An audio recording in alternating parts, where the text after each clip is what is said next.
Very soon, actually. Yeah, I've got a thing here. I worked in the supermarket earlier on. I tried it out on Lizzie. She said it was brilliant. What's this? A link? Is it a link? Yeah. Right, a lot of people refer to shows like this as being on the wireless. Nothing wireless about this show because we've got Nicky Wire at 1:30.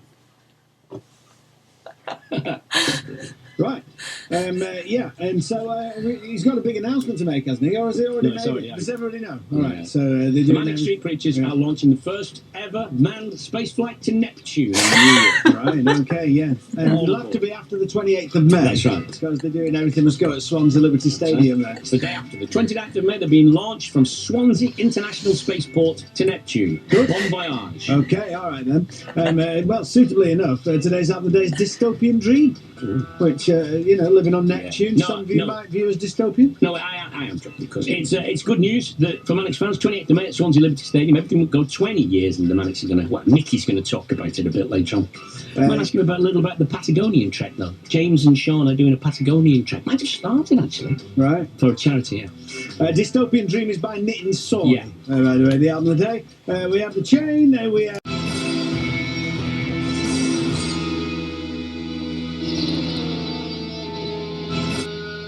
I'm genuinely intrigued, Nicky. When you hear that, what do you see? Do you see you sitting in the studio trying to remember the notes, or do you see yourself pogoing on stage at the Liberty Stadium? I actually get goosebumps still, and I also see the cherry blossom tree of the video, really. Yeah, right. That's what that moment really sticks in my mind, and smashing up the rumblefish clock in the video. Hearing that again for the first time in a little while, I was struck by just how absolutely epic it sounds, doesn't it? you were in full foot on the monitor's bombast mode. It's like the album was musical fantasies, really. Old James's Spectre-esque Motown fantasies, came about using Frank Sinatra's harp player on Small Black Flowers that grow in the sky. Just you can see there's like, God, we're still alive. We still got a chance to make one last record. Let's kind of throw everything at it. Was that the thought? It was going to be the last record at the time? Well, no, I just think who knows, it might have even been dropped after the Holy Bible. It wasn't exactly, a commercial success, and there were various rumours coming around, and we just, like I said, we've always loved all that music. All that, you can see there's a dramatic change from Faster to Design for Life, a pretty remarkable change. Yeah. But it's still the same band. We always talked about that kind of music anyway, so... Yeah. Nicky White is with us because the Manics Everything Must Go 20th anniversary show, Liberty Stadium, Swansea, the 28th of May. Yeah, the tickets go on sale this Friday the 13th at 9 a.m. and I think pretty much everything will have been gone if you don't get in there very quick, because there's going to be a huge demand for this. How long has this been percolating through your minds, Nick? Well, we had a blast in the summer through the album. We played it in the studio together, just the three of us, and it's just such a graceful kind of communal album with a sense of joy, which is rare for our records. Still a bit of melancholia, but after the kind of physical, emotional trials of playing the Holy Bible, we just thought, God, this will be fun. This will be easy. And since then, we've just been looking for the right venue, really, because we just wanted to do something completely different. Is it going to be a one-off, this, or do you not know yet? I guess it depends on demand. I mean, demand. I think you can guarantee the demand. Well, who knows? We never take anything for granted. Right. It's just the nature of us. But at the moment, the whole focus is on this gig, really, and just trying to make it an extravaganza, an audio, a kind of orgy of video and lyrics and music and us. And it's good. It's not just you either. It's going to be a good day all round, isn't it? It's a brilliant bill. And Super Furry Animals on before us, and public service broadcasting to open. I think they call it Initial Fest. Okay. MSP, SFA, PSP. Very good. You just alluded then to when you did the Holy Bible shows, and you aren't joking. You looked like you'd gone 15 rounds with someone at the end of it. I mean, it took it out of you, didn't it? It did, on every level. Yeah. Learning the notes for a start. But just the kind of the angles you have to play everything at, the kind of emotional intensity, because it's just pointless. You can't act. If you're going to play the Holy Bible, you've got to give it full throttle. I think by the end of it, by the time we got to Cardiff Castle, we kind of felt a bit more comfortable with it. But and it was one of those things we had to do, and we've done so many records in the last 8 years, new records, 5 albums in 8 years. Yeah. Just feel like we owe it to ourselves to kind of breathe a bit. Well, like you said, I think we said last time on the show, James said that one of the reasons that we don't go revisit stuff a lot is because the Manic Street Preachers have always got a new record out. Yeah, it is. And I think it's a relief for everyone that we haven't at the moment. Well, you are going to play some new stuff at Swansea, aren't you? Yeah, so you're going to play Everything Must Go, what, the first half of your set, or are you doing 2 sets? Yeah, we're going to do 2 sets with a little, costume break in the middle. Yeah. And then we've got feather boas on in our picture today in your honour. We might have to borrow them off you. And then second set we do we've been practicing Natwest, Barclays, Midlands, Lloyds, and Prologue to History, one of our best B-sides, and hopefully 2 or 3 new songs, some big hits. Just something for everyone, really. A real pick and mix. Have you played every song of Everything Must Go live at some point? I think we might have. I know Interiors and Further Away are very sparsely played. It was brilliant doing Interiors the other day. I don't think we've done it for 18 years. Girl Who Won't Be God, which is one of my favourite songs we've ever done. We've very rarely done that because it's so high. I mean, it is like Freddie Mercury, but higher. So it's a tough one for James to... It's interesting because when I was looking over the records to play, we started, Lizzie was playing, I said, let's play Girl Who Wanted to Be God. Well, should we hear it? Should we hear it right now? Yes, please.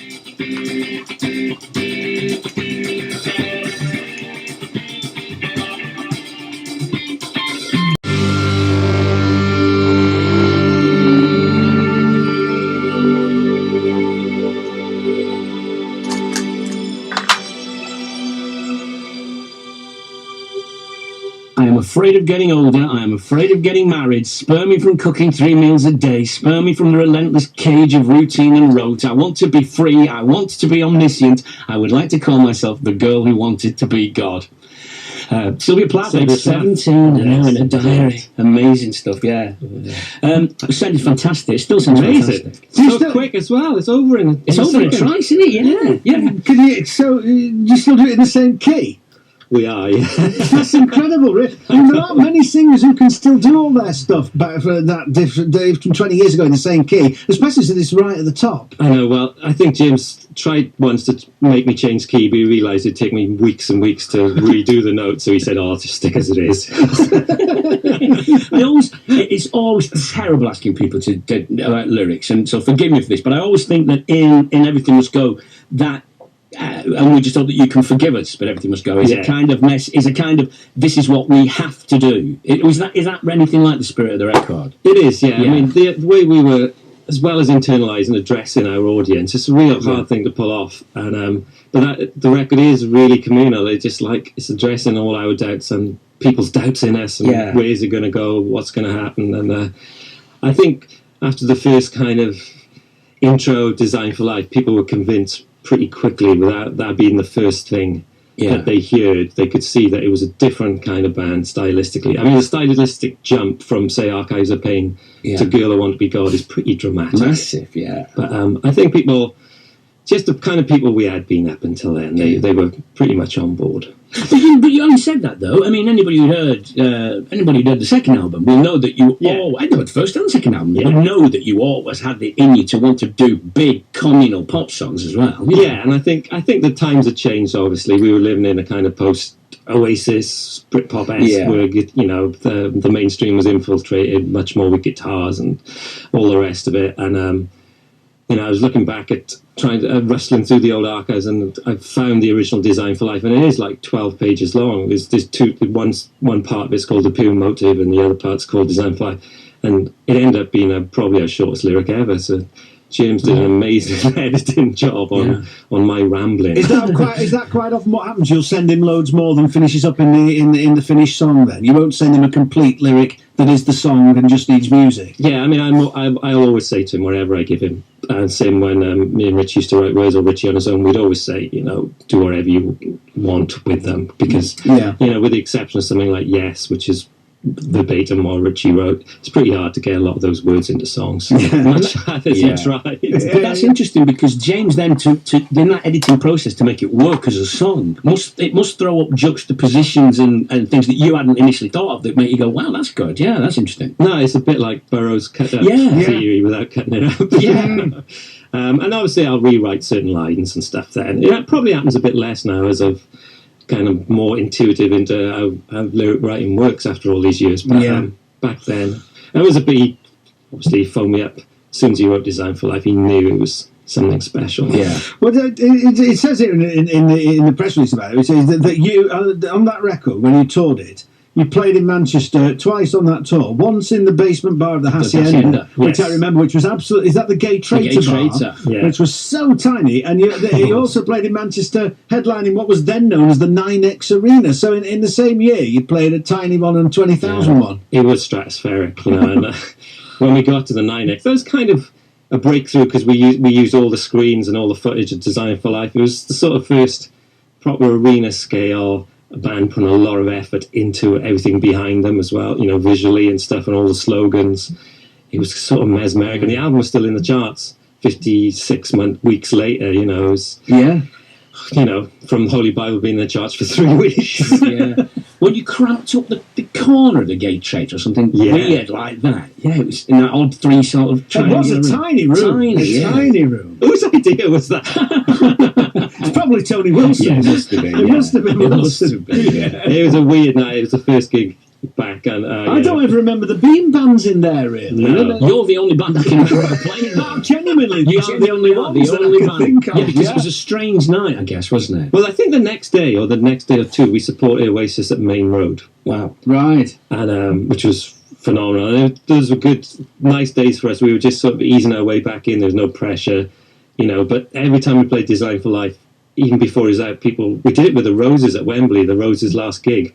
We did like a secret support to him, and even that night you could tell that Design for Life just clicked with people instantly. Yeah.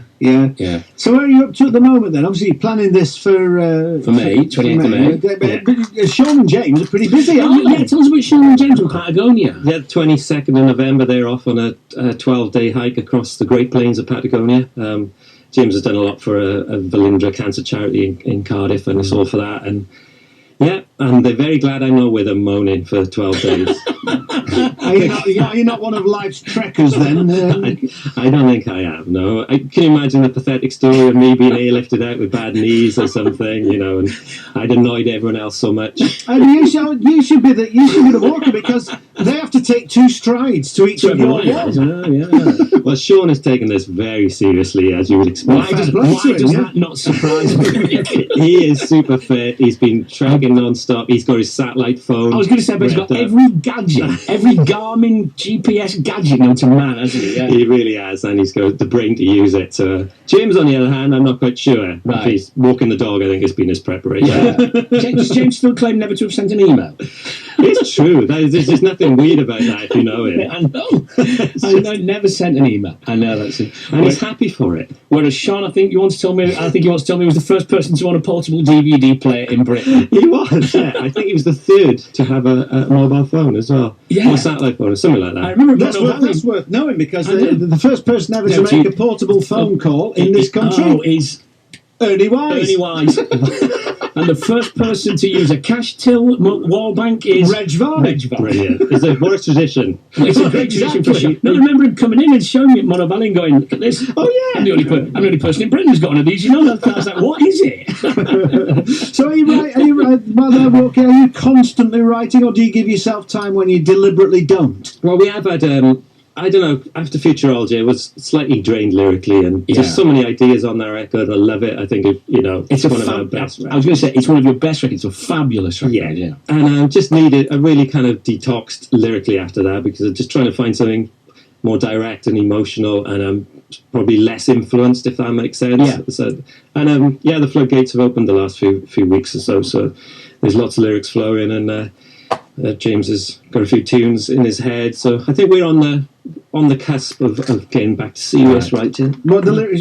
Would you have a moleskin notebook and a pen, or a laptop? How do the lyrics come to you? How do you scribble them down? Well, I do tend to write most still on a pen and paper, wherever that paper might be, and stationery. I'm a stationery fetishist, if that is a category, like Kubrick. Yeah. And but if I'm caught short, I will drop down on the iPad and stuff as well. And do you look for, with this gig, for this big gig coming up, I mean, are you already sort of imagining, because you always look like a man who's never lost his love of being on stage. I mean, are you already thinking of triumphantly walking on there in whatever outfit you pick for the day? Well, I found my old see-through camouflage dress that I wrote when we headlined Reading on Everything Must Go. One of my favourite moments ever, and Kylie was in the dressing room, I remember. And there I was in this see-through camouflage dress and a pair of Calvin Kleins. It's just a magic moment. So that's going to be revived, is it? Yeah, I'm going to take a bit of work, but that's what I'm aiming for. Fantastic. Well, yep, it's in the diary. Indeed. Wild Horses, 28th of May. Yeah. Great talking to you, Nicky, as ever. Always a pleasure, sir. And give out regards to the other guys. I will do. We'll see you soon. Thank you. Cheers. Bye. Thanks a lot. Bye. Bye. BBC Music. Music Box.